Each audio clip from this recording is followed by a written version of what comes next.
bonsoir. Bonsoir. Alors après votre fierté, votre émotion qu'on a beaucoup suivie ici, est-ce que vous êtes redescendu de votre nuage ? Oui, on est déjà redescendu du nuage parce qu'il faut préparer l'année prochaine. Donc on a bien savouré, on a bien profité. On a aussi tiré beaucoup de leçons parce qu'on était en tête et on finit deuxième. Donc on sait qu'il y a des choses qu'il faut travailler et on y est déjà. Alors avant de parler de votre avenir, on va évoquer la question qui fâche, on va parler d'argent. On sait que vous avez participé à ce tour sans l'aide promise de l'État d'environ 12 millions. Vous êtes finalement aujourd'hui en déficit de 8 millions de francs, alors que va-t-il se passer pour vous ? Pour l'instant, on est toujours en train de travailler. On a un financement participatif qui est en cours sur litchi.com. Et on a des attentes de rendez-vous avec le gouvernement pour essayer de trouver une solution à ce déficit. Mais on a aussi notre bateau avec lequel on a participé au Tour de France cette année, qui est en vente, qui a déjà un acheteur. Et on se donne jusqu'au 31 août pour trouver des solutions sans être obligé de vendre ce bateau, parce que ce serait dommage de ne pas le ramener sur le pays comme c'est prévu.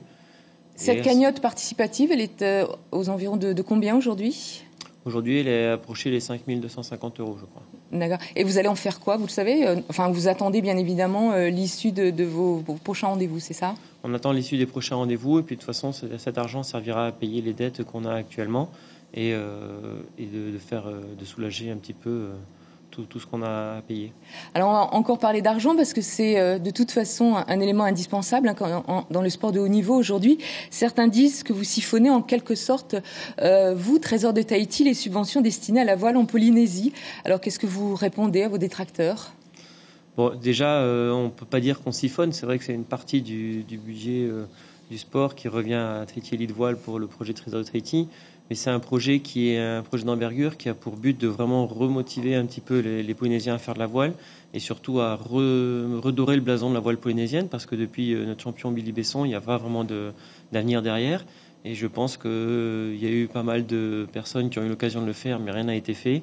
Aujourd'hui, Tahiti Voile se lance dans ce combat et ça porte ses fruits parce qu'aujourd'hui, la métropole et même les pays, tous les autres pays se tournent un peu plus vers nous grâce aux résultats qu'on a fait. On a des demandes pour venir chez nous et du coup, on peut commencer à créer des événements dès cette année alors qu'on n'avait pas prévu avant 2018. On va en parler, mais auparavant, j'aimerais qu'on écoute un court extrait d'un magazine réalisé l'hiver dernier dans lequel vous parliez d'un projet qui vous tient à cœur, la création d'une filière de skippers professionnels pour les jeunes Tahitiens. On écoute. Effectivement, il y a un centre de formation qui forme au brevet de capitaine de sang, mais on n'a pas de module voile, on n'a pas de formation à la voile. Donc là, on rencontre un vrai problème et on essaie de trouver une solution avec le gouvernement pour pallier à ce problème. Alors cette formation pour les jeunes skippers, ça avance aussi ? Alors, il y a la formation du BC200 qui a en plus été modifiée depuis janvier 2017, si je ne me trompe pas. Donc elle est encore plus difficile à accéder. Maintenant, il y a plusieurs étapes avant de pouvoir être BC200. À travers le travail qu'on fait, on a maintenant 3 jeunes Tahitiens qui souhaitent passer le BC200. Moi, je continue à les former à la voile. On va faire des formations hauturières, puisqu'au mois d'octobre, là, je reviens sur le territoire et je pars pendant 15 jours avec eux en mer pour les former. Et ensuite, on va essayer de trouver des solutions pour intégrer le cursus normal du BC200. Alors, la voile de haut niveau, les épreuves, qu'en est-il ? On sait que vous allez quitter le territoire prochainement pour vous entraîner et partir en métropole et en Europe d'ailleurs. Alors, qu'en est-il de vos projets ici ? Il y a un grand prix qui se prépare et Trésor de Tahiti, qu'est-ce que ça devient ? Voilà, alors je vais devoir repartir parce que je suis engagé sur d'autres projets et donc je vais naviguer en Suisse notamment. Mais dès le mois d'octobre, je reviens donc pour cette croisière hauturière avec mes jeunes en formation.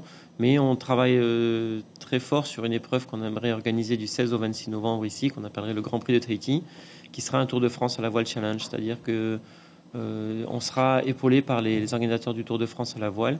Et c'est surtout une aubaine pour nous parce que le premier classé qui n'aura jamais participé au Tour de France à la voile pourra se voir invité à l'épreuve du Tour de France à la voile.